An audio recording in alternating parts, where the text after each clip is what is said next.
दो कॉलम बना लो, एक में रिवर्सिबल, एक में इरिवर्सिबल। जो रिवर्सिबल प्रोसेस है ये इनफाइनाइट टाइम में होता है, क्योंकि एक बंदा थोड़ा सा स्टेप ले रहा है फिर रुक रहा है, थोड़ा सा स्टेप ले रहा है फिर रुक रहा है, तो ये इनफाइनाइट टाइम में होता है, जबकि ये फाइनाइट टाइम में होता है।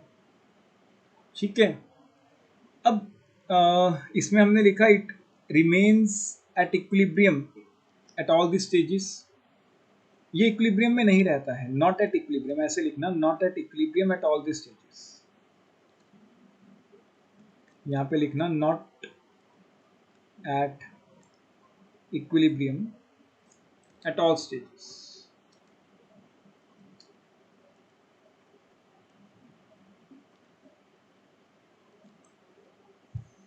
सेकंड वाला मैं समझाता हूँ, वो लास्ट में लिखना, पहले ये लिखो, ये लिखो। एंड इसको हम मैक्सिमम वर्क भी बोलते हैं। Work obtained during this process is maximum, इसको हम मैक्सिमम वर्क भी बोलते हैं। ये मैक्सिमम नहीं होता है, कहने का मतलब ये है, क्वेश्चन में अगर कभी भी रिवर्सिबल दिया है तो हम रिवर्सिबल वर्क यूज करेंगे, अगर कुछ भी नहीं दिया है तो हम इरिवर्सिबल यूज करते हैं। यहाँ पे एक नोट और डाल लेना बाद में, एकदम जब नोट्स डिफरेंशिएट खत्म हो जाएगा या ऊपर टॉप पे, if nothing is mentioned in question, if nothing is mentioned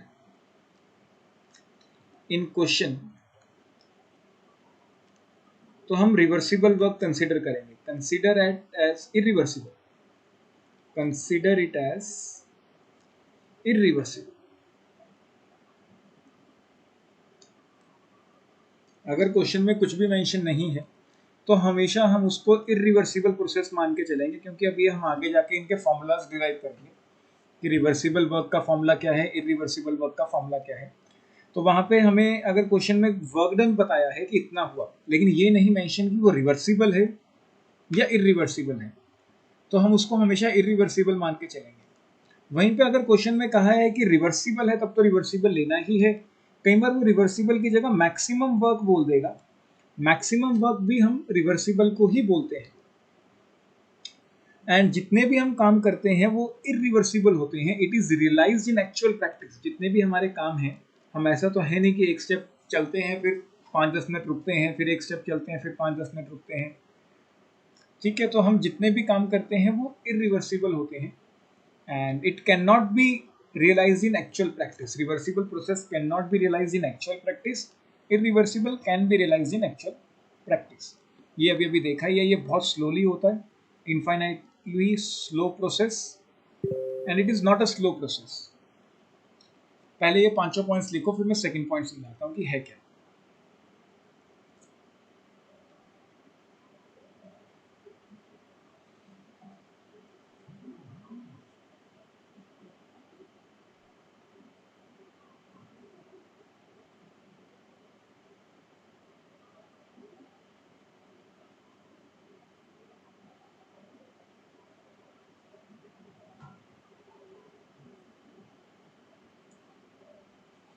अब ये वाला पॉइंट समझते हैं। देखो ये वाला पॉइंट क्या कह रहा है कि जो, देखो मान लो एक बंदा आगे जा रहा है,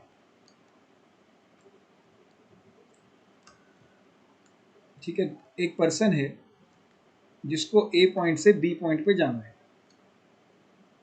इसको किसी पॉइंट ए से कहाँ जाना है, पॉइंट बी पे जाना है।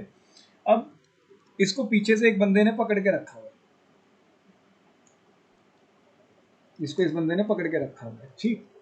अगर इसको पॉइंट ए से बी पे जाना है तो ये कुछ अपनी फोर्स लगाएगा। ये जो पर्सन ए पॉइंट से बी पॉइंट पे जाने के लिए फोर्स लगा रहा है उसको बोलेंगे ड्राइविंग फोर्स। उसको क्या बोल रहे हैं, ड्राइविंग फोर्स। अब ये बंदा है जो इसको पीछे की तरफ रोक के रख रहा है, ये जो फोर्स लगा रहा है इसको हम बोलेंगे अपोजिंग फोर्स। नाम से ही क्लियर हो रहा है कि अगर उसने ए पॉइंट से बी पे जाना है तो वो उसको अपना कुछ वर्क डन करना होगा, उसको कुछ फोर्स अप्लाई करनी होगी, अपनी कुछ एनर्जी यूज करनी होगी। तो उस फोर्स को हमने क्या नाम दिया है, ड्राइविंग फोर्स। एंड जो पीछे की तरफ उसको खींच रही है उसको हम बोल रहे हैं अपोजिंग फोर्स। कोई दिक्कत?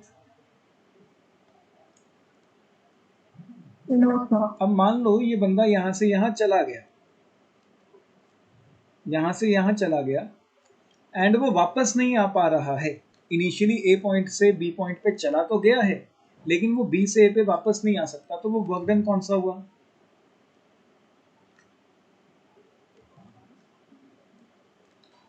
वो वर्क डन कौन सा हुआ? इरिवर्सिबल। इरिवर्सिबल। एंड अगर वो वापस नहीं आ पा रहा है तो मैं ये कह सकता हूं कि जो अपोजिंग फोर्स है वो इतनी पावरफुल नहीं है कि उसको पीछे खींच लाए। तो इरिवर्सिबल के अंदर driving force is much more than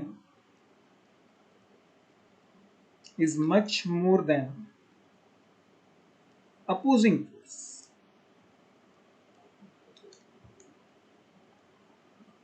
driving force is much more than opposing force, क्योंकि अगर अपोजिंग फोर्स भी पावरफुल होती या उसकी वैल्यू ड्राइविंग फोर्स के बराबर भी होती, तब भी वो इतनी पावरफुल होती कि इस बंदे को पीछे खींच लाती।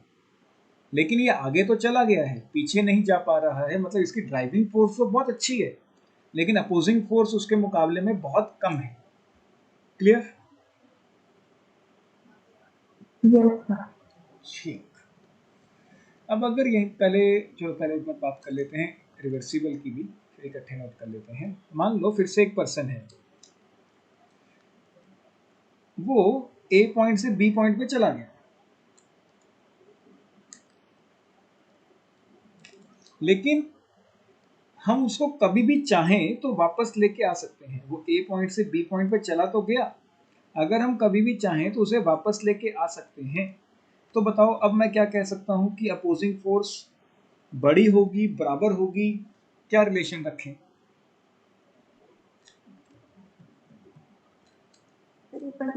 बोलना हम्म क्वेश्चन एक बार दोबारा बोलना। If person can come back to a, तो वो प्रोसेस होगा रिवर्सिबल। ये क्लियर है? Yes sir. अगर वो रिवर्सिबल प्रोसेस है तो मुझे ये पता करना है कि मेरा ड्राइविंग फोर्स और अपोजिंग फोर्स में क्या रिलेशन रहेगा। जैसे मैंने यहाँ पे कहा कि मेरी ड्राइविंग फोर्स तो बहुत ज़्यादा है and opposing force come. Opposing force अगर बच्चे ज़्यादा होगी तो क्या ये बंदा आगे मूव कर पाएगा? नहीं, तो फिर तो काम ही नहीं होगा। If opposing force is more,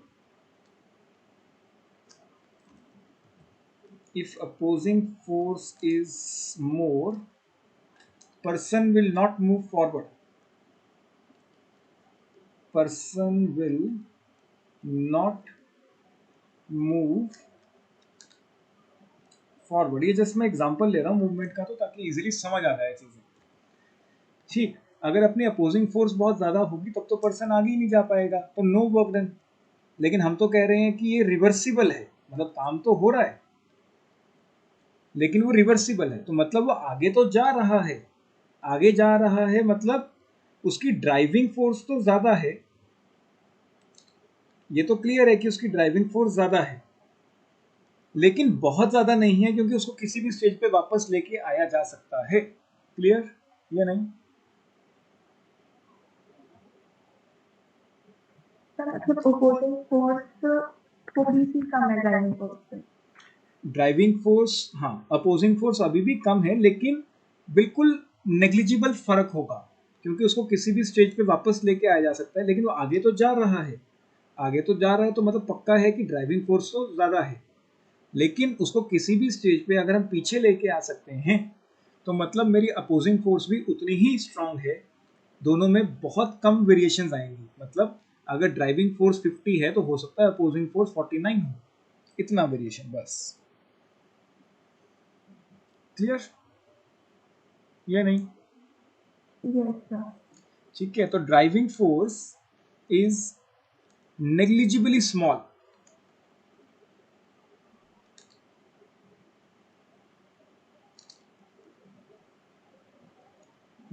negligibly greater than opposing.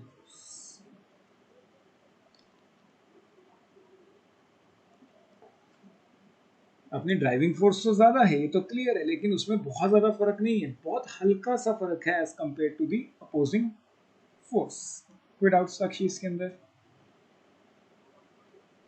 No sir. ठीक, करो नोट के उसी में लिख लो, या तो पहले पॉइंट पहले इसी में डिफरेंशिएशन में पूरा कर लो। The driving force is infinitely smaller greater than, मतलब बहुत कम फर्क है, इनफाइनाइट से smaller greater than the opposing force.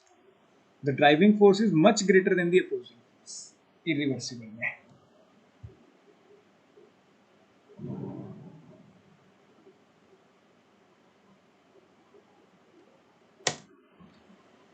Heading डालो। पहले तो हम बात करते हैं स्टेट फंक्शंस की। ये डेफिनेशंस इंपॉर्टेंट हैं। State function, path function, state variables, ये 2-3 डेफिनेशंस हैं जो बहुत ज़्यादा इंपॉर्टेंट होती हैं।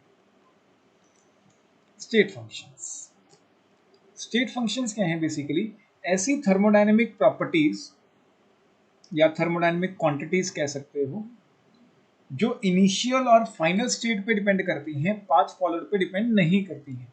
कहने का मतलब ये है कि मान लो मेरा एक पॉइंट ए है, एक पॉइंट बी है, ठीक है, मैंने कुछ काम किया जिसमें मैंने इस तरीके का कुछ पाथ फॉलो किया। अब मेरी ऐसी थर्मोडायनेमिक क्वांटिटीज जो सिर्फ और सिर्फ इनिशियल और फाइनल स्टेट पे डिपेंड करेंगी और पाथ फॉलोड पे डिपेंड नहीं करेंगी, उसको हम बोलेंगे स्टेट फंक्शन, जो सिर्फ इनिशियल और फाइनल स्टेट पे डिपेंड कर रही है। जैसे तुम्हारा फिजिक्स में होता है डिस्प्लेसमेंट। अगर हम डिस्प्लेसमेंट की बात करें तो हमें तो बस 2 पॉइंट्स चाहिए होते हैं, एंड उन 2 पॉइंट्स के बीच हमें शॉर्टेस्ट डिस्टेंस निकालना होता है। कोई दिक्कत? चलो देखो, मान लो तरनवीर स्टेट फंक्शन करा रहा हूँ, दोबारा से समझाता हूँ, ठीक है। मान लो हमने एक पॉइंट रखा है ए, एक पॉइंट रखा है बी, एंड मेरी एक ऐसी थर्मोडायनेमिक क्वांटिटी या ऐसी थर्मोडायनेमिक प्रॉपर्टी जिसकी वैल्यू डिपेंड करती है सिर्फ इनिशियल स्टेट और फाइनल स्टेट पे एंड पाथ फॉलोड पे डिपेंड नहीं करती है, उस प्रॉपर्टी को हम बोलते हैं स्टेट फंक्शन। नाम से क्लियर हो जाएगा, state function, which is a function of state, initial state and final state, not of path followed. जैसे तुम फिजिक्स में डिस्प्लेसमेंट लेते हो, डिस्प्लेसमेंट निकालने के लिए हमें बस 2 पॉइंट्स चाहिए होते हैं एंड हम डिस्प्लेसमेंट निकाल लेते हैं। हमने क्या पाथ फॉलो किया है ए से बी पे जाने पे, उस पर डिस्प्लेसमेंट का कोई फर्क नहीं पड़ता है। क्लियर? कोई दिक्कत? तो थर्मोडायनामिक प्रॉपर्टीज या quantities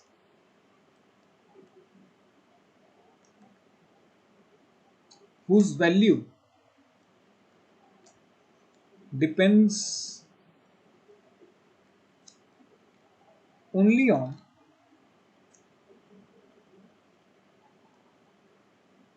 initial and final state of the system, initial and final state of system and not on path followed.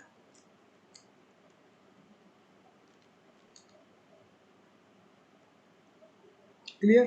कोई डाउट? एग्जाम्पल में आ जाएगा डिस्प्लेसमेंट। क्या डिस्प्लेसमेंट तो फिजिक्स का फिनोमिना हो गया, क्या कोई मुझे एक केमिस्ट्री के हिसाब से एक एग्जाम्पल दोगे जो जिसकी वैल्यू सिर्फ स्टेट डिपेंडेंट हो and not on path followed? कोई एक एग्जाम्पल?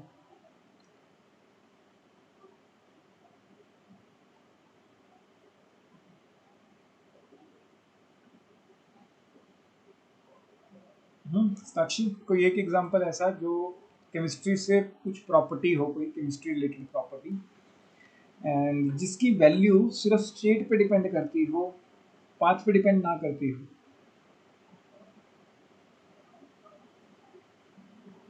टेम्परेचर। बिल्कुल, टेम्परेचर। देखो तरुण, टेम्परेचर कैसे एक स्टेट फंक्शन हो सकता है?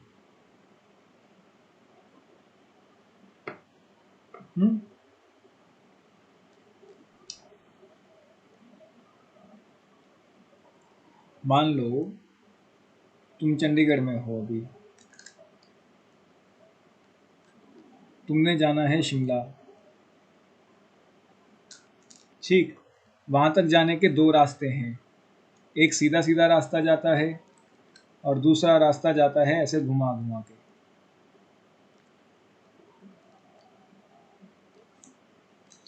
यहाँ का टेम्परेचर क्या है और यहाँ का जो टेम्परेचर है, क्या वो डिपेंड करेगा कि तुम इस रास्ते से आए या इस रास्ते से आए? नहीं करेगा, ठीक है। टेम्परेचर जो है वो सिर्फ और सिर्फ जगह जगह पे डिपेंड करता है कि यहाँ पे टेम्परेचर क्या है और यहाँ पे टेम्परेचर क्या है, ठीक है। चाहे तुम सीधे रास्ते से आओ, चाहे तुम पाथ नंबर बी से आओ, तुम्हें दोनों जगह पे जो टेम्परेचर चेंज मिलना है वो मिलना ही मिलना है। तो टेम्परेचर क्या है? एक स्टेट फंक्शन। क्लियर? कोई doubt Karanveer? Clear sir.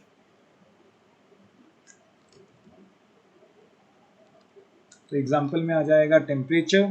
Pressure भी कह सकते हैं, सेम फिनोमिना प्रेशर के लिए भी अप्लाई होगा। यहाँ पे जो प्रेशर है, जो प्रेशर चेंज होना है वो होना ही होना है, जितनी वैल्यू से होना है उतनी ही वैल्यू से होना है। ऐसा नहीं है कि तुम सीधे रास्ते से आओगे तो तुम्हें प्रेशर चेंज कम मिलेगा या ज़्यादा मिलेगा, ऐसा तो कुछ होने नहीं वाला। तो टेम्परेचर हो गया, प्रेशर हो गया, इवन वॉल्यूम, डेंसिटी, ये सब क्या होते हैं? State functions. ये पाथ फंक्शंस नहीं होते। कोई दिक्कत? नोट कर लें इसे, फिर पाथ फंक्शंस पे आते हैं। नोट करो इसे पहले। Second is path functions.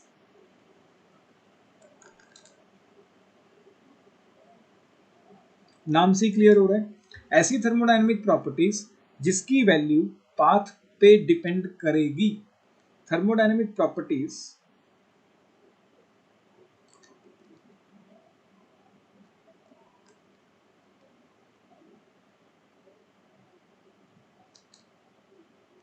whose value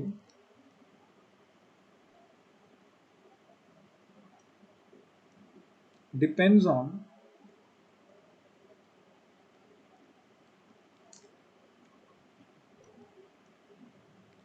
path followed। कोई एक एग्जांपल दोगे? थर्मोडायनेमिक प्रॉपर्टी ऐसी जो अगर हम फिजिक्स के हिसाब से देखें then it is distance. Distance depend करता है कि तुमने क्या पाथ फॉलो किया है, ठीक है। लेकिन केमिस्ट्री पॉइंट ऑफ व्यू से कोई एक एग्जांपल? Sir moles. मोल्स नहीं। मोलैरिटी। नहीं। थर्मोडायनेमिक प्रॉपर्टी के टर्म्स में सोचो थोड़ा सा, तभी आंसर आएंगे इसमें। Work done.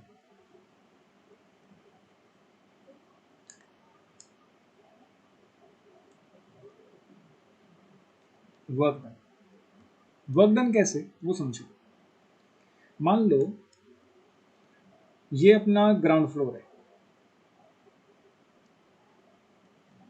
ठीक है, ये है सेकंड फ्लोर। अब एक बंदा है जिसने ग्राउंड फ्लोर से सेकंड फ्लोर पे आना है। उसके पास आने के दो रास्ते हैं, या तो वो जो स्टेयर्स ऊपर तक जा रही होंगी उसको स्टेयर्स के थ्रू जाना पड़ेगा, तो उसको कुछ काम करना पड़ेगा, ठीक है, या तो वो स्टेयर्स ले ले। दूसरा रास्ता क्या है कि यहां से एक रस्सी आ रही है, वो रस्सी के ऊपर से चढ़ के चला जाए। दो ही पॉसिबिलिटीज हैं कि या तो वो रस्सी को क्लाइंब करे और ऊपर चला जाए, या फिर वो स्टेयर्स से ऊपर होते हुए जाए। दोनों ही केसेस में वर्क डन अलग अलग आएगा।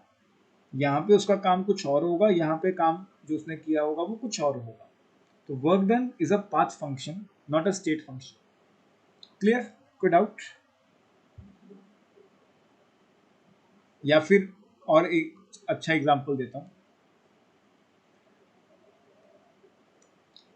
एक होती है स्लांटिंग रूफ, मतलब स्लांटिंग साइड पे, ठीक है। मान लो एक पर्सन है जिसको ऐसे स्लांटिंग से एरिया पे चढ़ना है from point A to B, तब जो वो वर्क डन करेगा उसकी वैल्यू कुछ और आएगी।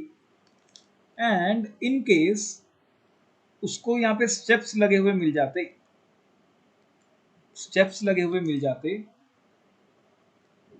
तब उसका वर्क डन कुछ और आता। क्लियर या नहीं? तो वो पाथ फॉलोड पे डिपेंड कर रहा है कि उसने ये सीधा सीधा रास्ता उठाया है या ऐसे घुमावदार सा रास्ता उठाया है। कोई doubt?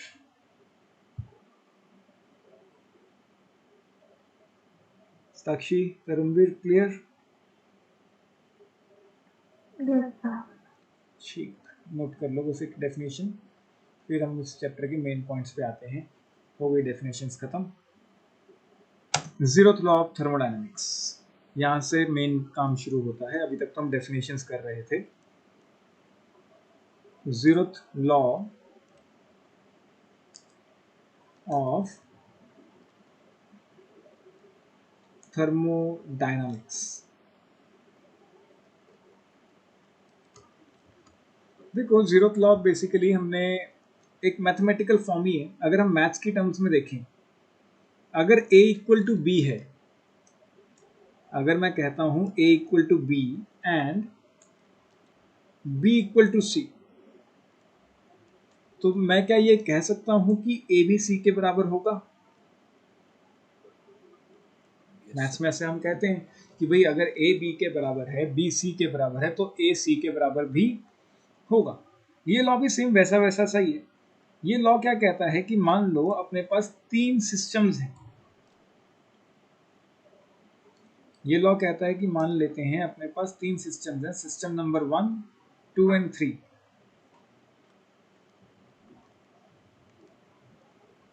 System number 1, system number 2 and system number 3। If we have three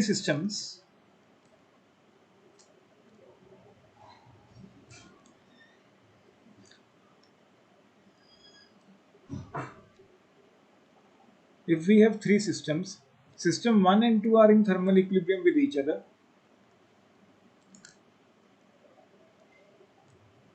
System 1 and 2 are in thermal equilibrium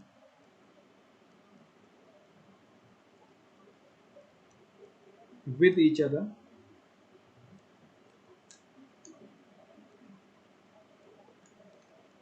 and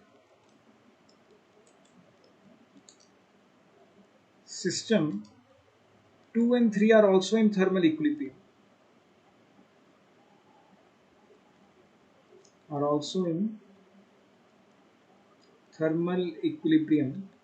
then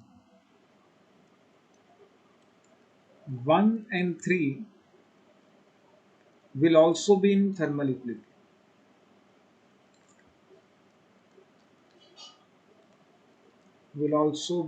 thermal equilibrium. Clear या नहीं? कोई डाउट? सर लेकिन डायग्राम के हिसाब से टच नहीं करनी चाहिए एक दूसरे को। कैसे मतलब? ये दो डब्बे ऊपर बना दिए, एक नीचे बना दिया। नहीं, ऐसा कोई चक्कर नहीं है, ऐसा कोई चक्कर नहीं। They are isolated. हीट यहाँ से यहाँ नहीं जा सकती, यहाँ से यहाँ नहीं जा सकती है। They are separated by isolated walls. तो कोई चक्कर ही नहीं है, जैसे मर्जी चाहे अलग अलग रख दो। फिर इक्विलिब्रियम में कैसे? इक्विलिब्रियम में बेसिकली टेम्परेचर सेम है, no heat is flowing.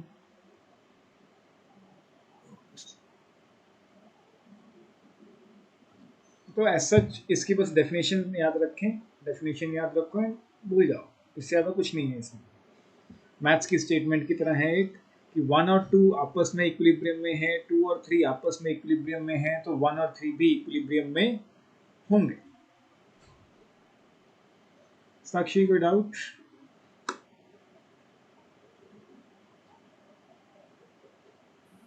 Sir इसमें बस ये डेफिनेशन है बस। हाँ, बेसिकली ये डेफिनेशन है, ये फर्स्ट जीरोथ लॉ की डेफिनेशन है और कुछ नहीं है इसमें। कि हमारे पास तीन सिस्टम्स हैं, 1 और 2 आपस में थर्मल इक्विलिब्रियम में है, 2 और 3 आपस में थर्मल इक्विलिब्रियम में है, तो 1 और 3 भी आपस में थर्मल इक्विलिब्रियम में होंगे। क्लियर? Yes sir. नोट करो इसे। इंपॉर्टेंट न्यूमेरिकल वाला चैप्टर शुरू होता है ये, जैसा ये चैप्टर है अभी तक थ्योरेटिकल सा चल रहा था, अब न्यूमेरिकल वाला आएगा। First law of thermodynamics.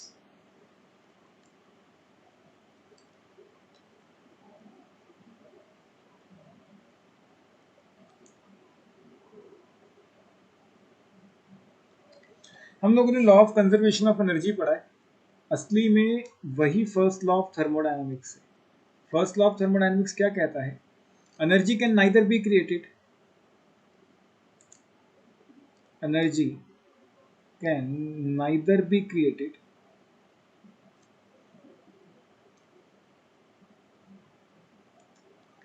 nor be destroyed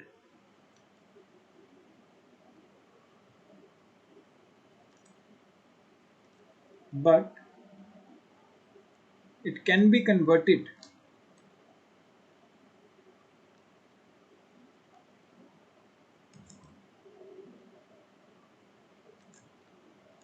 from one form to another.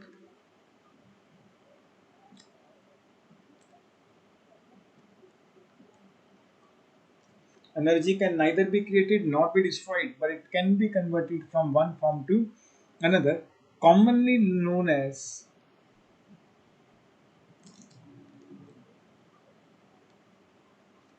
law of conservation of energy.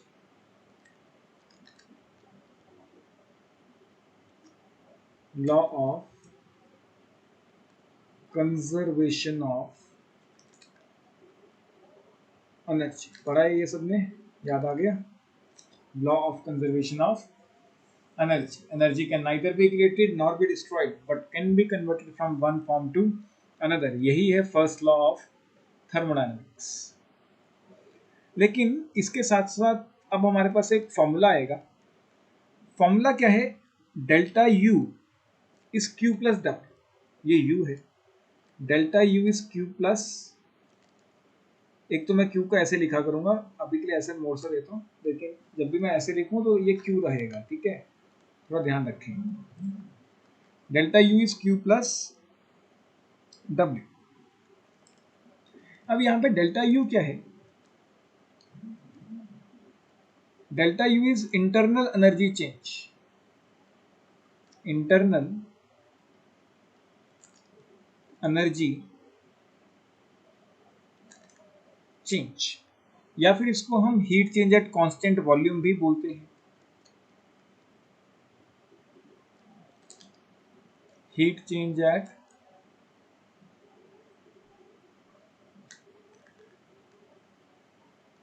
Constant volume भी बोलते हैं, या फिर इसको हम रिप्रेजेंट करते हैं by Q V, Q subscript V, small Q subscript V, heat change at constant volume, heat change at constant volume. Q क्या है? नॉर्मली हीट चेंज, ना कांस्टेंट वॉल्यूम है ना ही कांस्टेंट प्रेशर है। क्यू सिर्फ और सिर्फ क्या है? Heat change.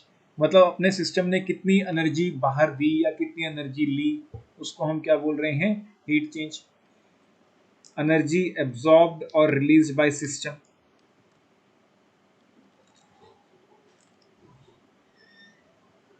एनर्जी एब्जॉर्ब्ड और रिलीज्ड बाय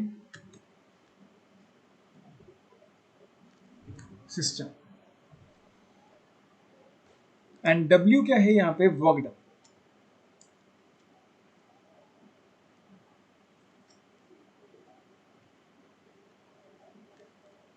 क्लियर? कोई डाउट?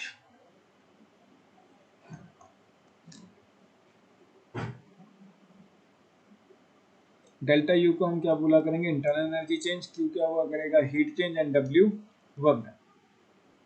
लिखो इसे।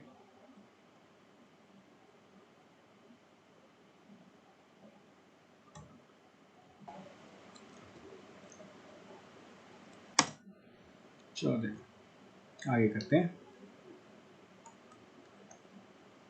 अब यहाँ पे जो वर्क डन है, वर्क डन का फॉर्मूला हुआ करेगा external pressure multiplied by change in volume. Work done का फॉर्मूला क्या हुआ करेगा? External pressure multiplied by change in volume. P external is external pressure, external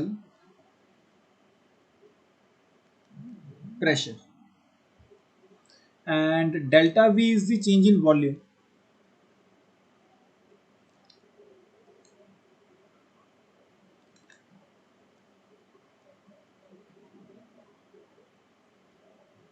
delta we क्या रहा करेगा? Change in volume.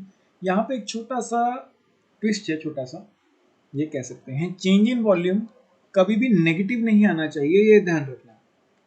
Can never be negative, can never be negative, ये कभी भी नेगेटिव नहीं आना चाहिए। मतलब तुम्हें चेंज इन वॉल्यूम निकालते हुए हमेशा हायर वैल्यू से लोअर वैल्यू माइनस करनी है।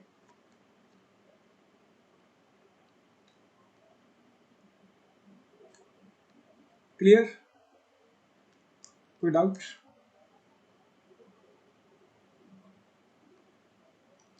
Work done is external pressure into change in volume. External pressure question में दिया होगा। Delta we is change in volume. Change in volume कभी भी नेगेटिव नहीं आएगा, इस बात का ध्यान रखें। हायर वॉल्यूम से ही लोअर वॉल्यूम को माइनस किया जाएगा, चाहे वो इनिशियल माइनस फाइनल हो, चाहे फाइनल माइनस इनिशियल हो, हमेशा पॉजिटिव वैल्यू में आना चाहिए। ये कभी भी नेगेटिव नहीं होना चाहिए तुम्हारा। क्लियर? कोई डाउट? यूनिट्स बताओगे बच्चे? इसके यूनिट्स क्या रहेंगे वर्क डन के?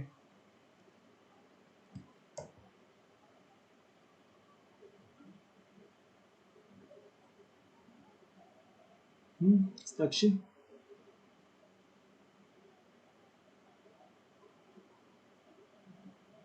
तरनवीर? हाँ बोलो बोलो। Litre, pascal, litre. देखो बच्चे, यहाँ पे अब चीजें लिख लेते हैं छोटी सी। अगर हम प्रेशर, हाँ हाँ बोलो Taranveer. ATM litre, litre ATM. देखो प्रेशर हम जनरली यूज किया करेंगे एटीएम में, जनरली बता रहा हूँ, प्रेशर हम जनरली यूज करेंगे एटीएम में, एंड वॉल्यूम हम मेनली यूज करेंगे लीटर्स के अंदर। और अपना जो वर्क डन है, this is the product of pressure into change in volume. तो अपना वर्क डन के यूनिट्स क्या करेंगे? Litre atmosphere. वर्क डन के यूनिट्स क्या आया करेंगे? Litre atmosphere. एंड कभी भी अगर हमें लीटर एटमॉस्फेयर को जूल में कन्वर्ट करना है, कभी भी अगर हमें लीटर एटमॉस्फेयर को जूल में कन्वर्ट करना पड़े, तो उसको 101.3 से मल्टीप्लाई करना पड़ेगा। किससे मल्टीप्लाई करना पड़ेगा? 101.3 से। जनरली हम प्रेशर यूज किया करेंगे एटीएम में, वॉल्यूम हम यूज किया करेंगे लीटर्स के अंदर। तो अपना प्रेशर वर्क डन आया करेगा लीटर एटमॉस्फेयर में। एंड लीटर एटमॉस्फेयर को अगर हमें कभी भी जूल्स में कन्वर्ट करना हो तो 101.3 से मल्टीप्लाई करना पड़ता है। कोई डाउट? क्लियर या नहीं?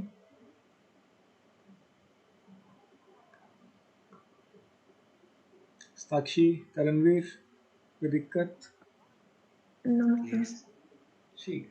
एंड यहाँ पे एक और पॉइंट तुम्हें नोट करना है, ये जो वर्क डन का फॉर्मूला है, this is applicable for irreversible work only. Applicable for irreversible work only. W subscript IRR कर लो, इरिवर्सिबल वर्क का रिप्रेजेंटेशन है। ठीक है, W subscript IRR, irreversible work. Note करें इसे। इरिवर्सिबल वर्क कौन से? बच्चे जो रिवर्स ना किया जा सके, जो छोटा सा टॉपिक तुमने मिस किया है, वो इरिवर्सिबल एंड रिवर्सिबल का ही है। इरिवर्सिबल मतलब जो रिवर्स नहीं किया जा सकता, रिवर्सिबल मतलब जो रिवर्स कर सकते हैं। एंड इसके कुछ पॉइंट्स लिखवाए हैं मैंने, वो एक बार देख लेना, नहीं तो मैं समझा दूंगा। ठीक है, according with the sir. ठीक है, नोट करो इसे पहले।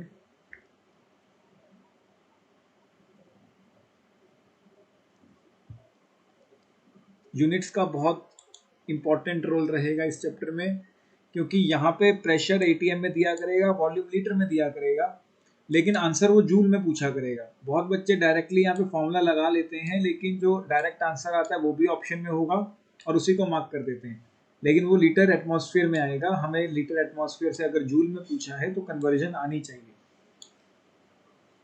ठीक है, नोट करो इसे।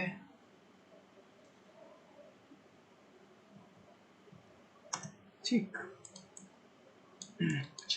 यहाँ पे भी छोटी सी बातें कर लेते हैं। यहाँ पे हमने delta U is Q plus W लिखा, एंड अगले पेज पे चलते हैं। यहाँ पे थोड़ा हॉटस्पॉट सा हो गया। हमने फॉर्मूला बनाया कि delta U is Q plus W.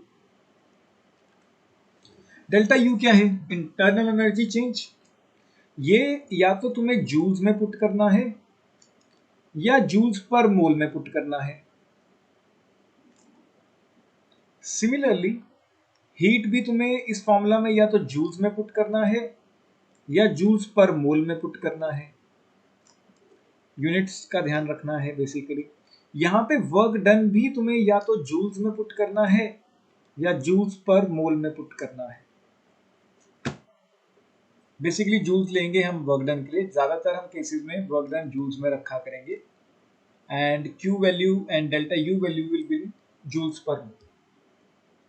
Q भी हम ज्यादातर जूल्स में देखोगे तुम, लेकिन डेल्टा यू वैल्यू जो ज्यादातर तुम देखोगे वो जूल्स पर मोल में देखोगे। कोई दिक्कत यहाँ तक? करें आगे?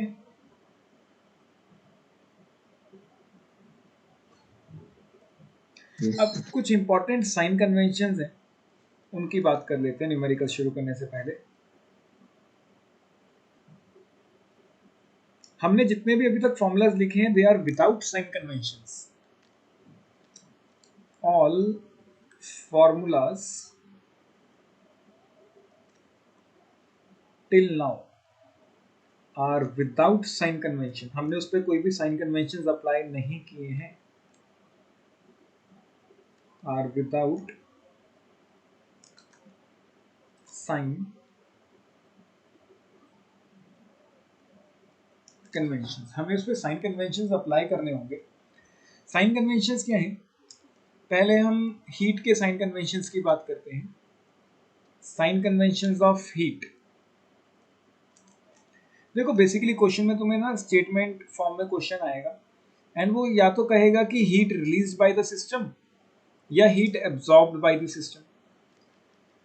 मान लो ये अपना सिस्टम है, ये वेसल अपना क्या है? सिस्टम। इस सिस्टम ने कुछ हीट रिलीज की, तो वो जाएगी कहाँ ये बताओ?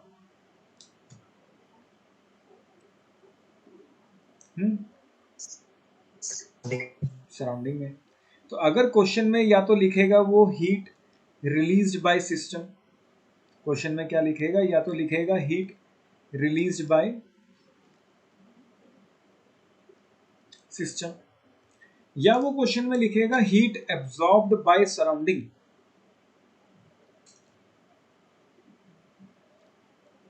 Heat absorbed bye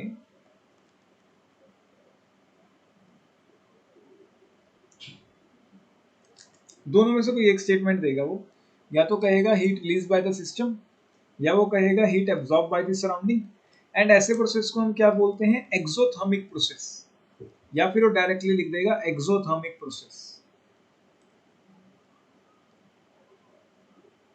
exothermic process.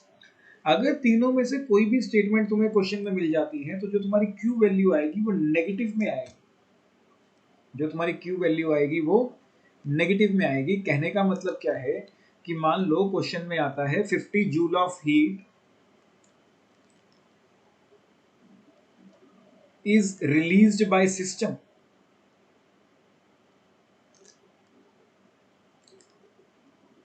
Question में आ जाता है 50 joule of heat is released by system, तो उस केस में अपना जो क्यू वैल्यू रहेगा वो -50 जूल्स रहेगा। क्लियर या नहीं? वो माइनस खुद नहीं बोलेगा कि माइनस लो, लेकिन हमें पता होना चाहिए कि रिलीज बाय सिस्टम है तो क्यू कैसा होगा अपना, नेगेटिव होगा। कोई भी डाउट? खराब है। आज तुम इंस्टीट्यूट से भी जल्दी चले गए थे। सर आज फिजिक्स की क्लास शाम को थी। अच्छा, फिर से अपना एक सिस्टम है एंड क्वेश्चन में कहा हीट एब्जॉर्ब्ड बाय सिस्टम। जो हीट है वो सिस्टम ने अब क्या की, एब्जॉर्ब की। अगर क्वेश्चन में लिखे हीट एब्जॉर्ब्ड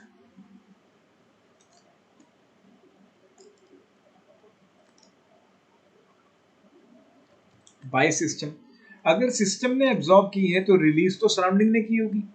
जैसे पहले हम कह रहे थे कि भाई सिस्टम ने रिलीज की तो सराउंडिंग ने एब्जॉर्ब की। बेसिकली एक रिलीज कर रहा है तो दूसरा एब्जॉर्ब कर रहा है। अब अगर मैं कह रहा हूं कि हीट एब्जॉर्ब्ड बाय सिस्टम, तो रिलीज किसने की होगी, सराउंडिंग ने। तो वो ये ऐसे भी लिख सकता है, हीट रिलीज्ड बाय सराउंडिंग, कि भी सराउंडिंग ने हीट रिलीज कर दी। क्योंकि सिस्टम ने हीट एब्जॉर्ब की है तो ये अपना एंडोथर्मिक प्रोसेस माना जाएगा। ये प्रोसेस कैसा होगा, एंडोथर्मिक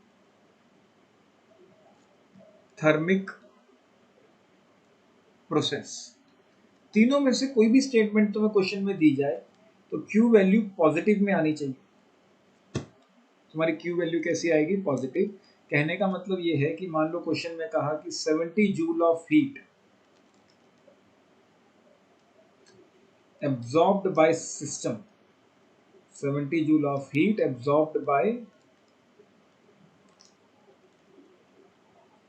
system, तो तुम्हारी Q वैल्यू क्या हो जाएगी, +70। कोई डाउट?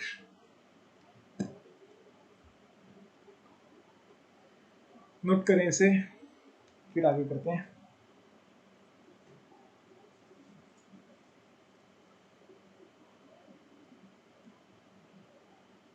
सर एक बार हीट रिलीज। ठीक, अगला है वर्क डन के साइन कन्वेंशन। ये हीट के थे, अब है sign convention of work done.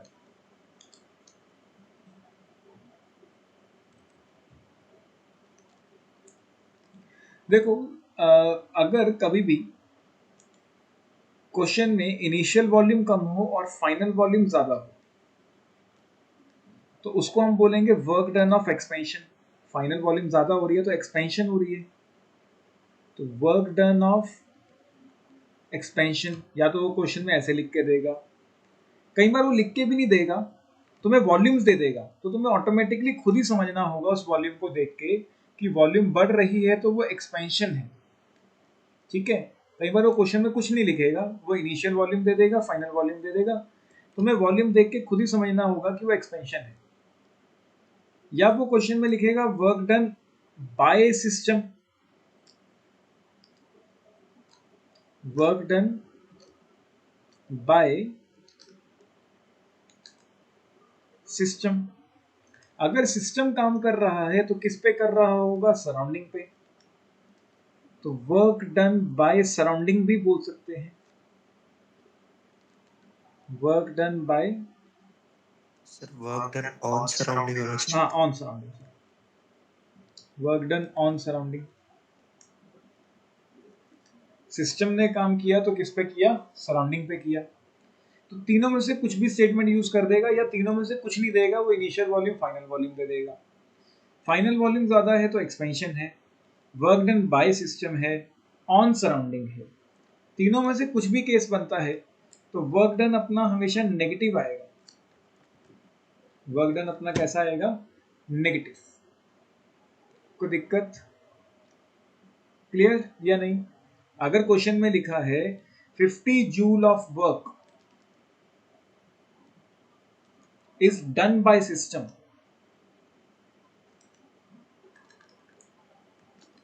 Is done by system, तो तुम्हें वर्क डन जब भी पुट करना है फॉर्मूला में तो वो -50 रखना है। क्लियर? कोई दिक्कत, कोई भी डाउट? साक्षी, क्वेश्चन है, अगर सिस्टम की एक्सपेंशन हो रही है तो सिस्टम का टेम्परेचर बढ़ेगा या कम होगा, provided no heat is released और एब्जॉर्ब्ड?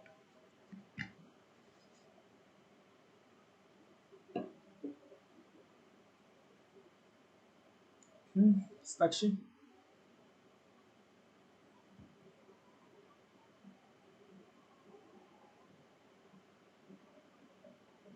सर क्वेश्चन रिपीट करना।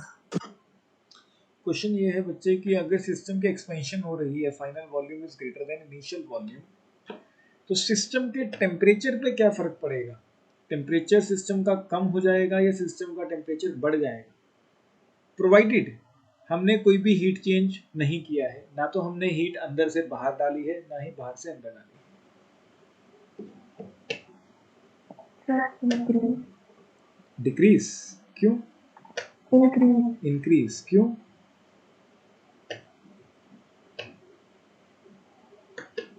Volume directly proportional of PR. नहीं बच्चे, गैस लॉस नहीं लगेंगे।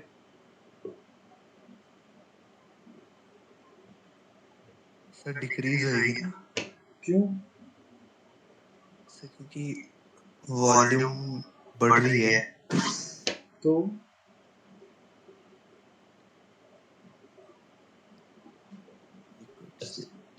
नहीं सर, गलत हो जाएगा। चलो देखो, सर टेम्परेचर इंक्रीज होगा, एक्सपेंशन हो रही है। क्यों? वाई? सर हीटिंग में होता है ना एक्सपेंशन। मॉलिक्यूल्स कोलाइड करने लग जाएंगे एक्सपेंशन में, तो मैं तुम्हें दोनों तरीकों से समझाता हूँ, मॉलिक्यूल वाला कंसेप्ट भी और नॉर्मल।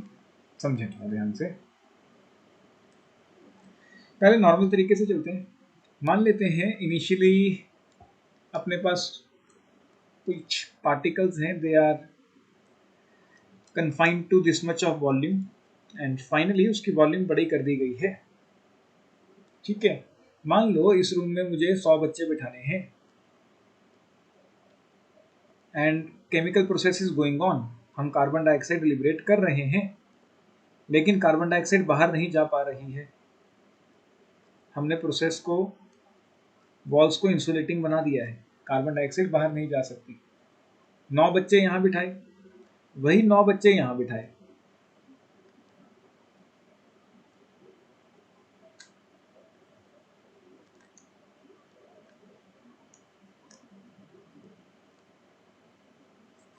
तो बताओ यहाँ का टेम्परेचर ज्यादा होगा या यहाँ का टेम्परेचर ज्यादा होगा?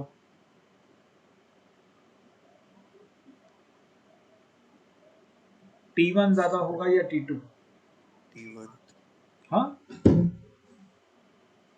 T1। T1 ज्यादा होगा।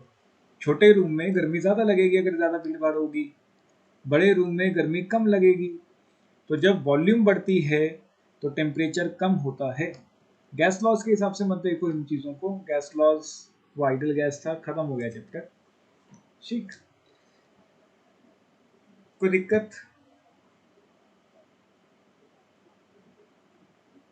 दूसरा पॉइंट, कोलिजन का पॉइंट, जो मेरे ख्याल से तरनवीर ने बोला। एक छोटा सा रूम, एक छोटी सी वॉल्यूम में मॉलिक्यूल्स हैं, उस छोटी सी वॉल्यूम में जब मॉलिक्यूल्स हैं तो नंबर ऑफ कोलिजन ज्यादा होंगी या नंबर ऑफ कोलिजन कम होंगी?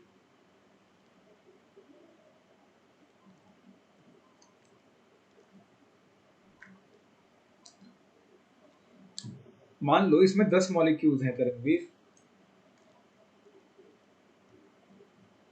12 बना दिए मैंने, 12 मॉलिक्यूल्स, वही 12 मॉलिक्यूल्स यहाँ पे भी हैं।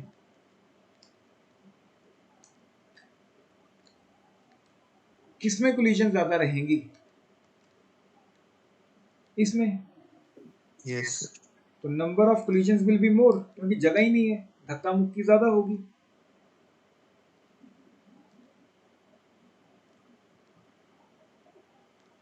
जब धक्का मुक्की ज्यादा होगी तो टेम्परेचर ज्यादा रहेगा,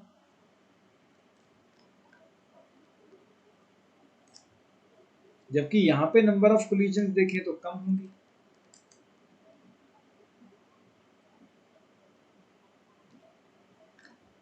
तो टेम्परेचर भी कम रहेगा।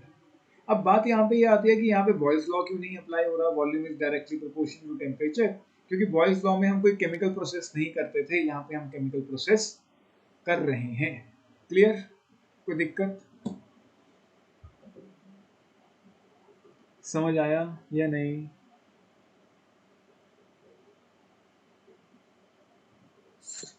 कोलिजन्स ज्यादा तो टेम्परेचर बढ़ेगा। बेसिकली कुछ ना कुछ तो एनर्जी चेंज हो गई। Yes sir. हाँ, यस सर। ठीक है ना, कुछ ना कुछ तो एनर्जी चेंज होगा, and every collision can not be perfectly elastic. Yes sir, ठीक है। जितनी ज्यादा कोलिजन्स उतनी ज्यादा धक्का मुक्की ज्यादा तो टेम्परेचर भी ज्यादा।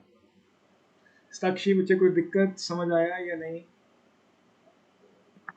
यस सर, आ गया। ठीक है, तो यहाँ पे हम एक लाइन और लिखेंगे, एंड वो लाइन क्या बनेगी, expansion causes cooling of the system.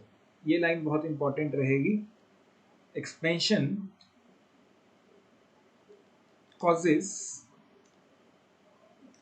Cooling of the system. Temperature कम हो रहा है तो कूलिंग हो रही है, कूलिंग ऑफ सिस्टम। करें नोट, कहाँ से करना है, वर्क डन का शुरू से करना है शायद। करो नोट करो।